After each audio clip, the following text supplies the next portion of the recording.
I'm here because I want to be an advocate for advancing critical thought in our community. I want to revisit some comments from the last meeting because I think they're very important to understanding what is happening not only in our community, but they're reflective of what's happening across our country. Last week, a member of the board made the statement, "I don't think it's a loss of liberty if we're being directed by medical professionals."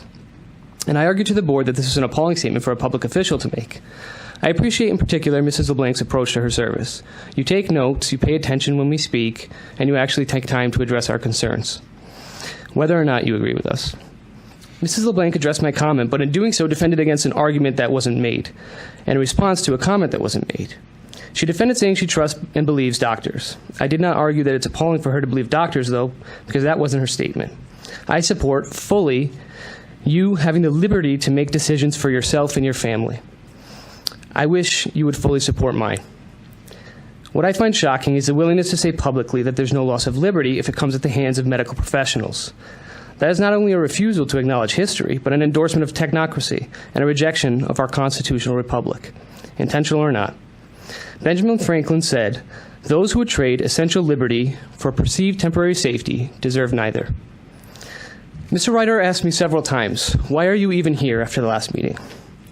Maybe this was simply rhetorical or meant to be derisive. It's possible that transparency, community civic engagement, and accountability were not the principles that guide this question. Or maybe it was sincere, despite our continuous and specifically stated goals. Regardless, either scenario is indicative of the times that are upon us. A publicly elected official asking a member of the public that elected him at a public meeting, "Why are you even here?" We have residents stalking other residents who have different opinions. We are not well as a society. If we haven't lost it already, we are losing all respect for civic process, a constrained government, equality under the law, and liberty for all. We are asking you to help us. We are asking you to start thinking critically, to be an example to our children, ask more questions, find answers, think outside the box.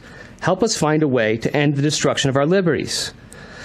John Locke explained that when a government becomes so oppressive and tyrannical that there no longer remains any legal remedy for citizens, they have an appeal to heaven and may resist tyrannical government through disobedience or other means. This is what undergirded the American Revolution. This, by necessity, would not be easy. It would take courage, leadership, unity, and critical thinking.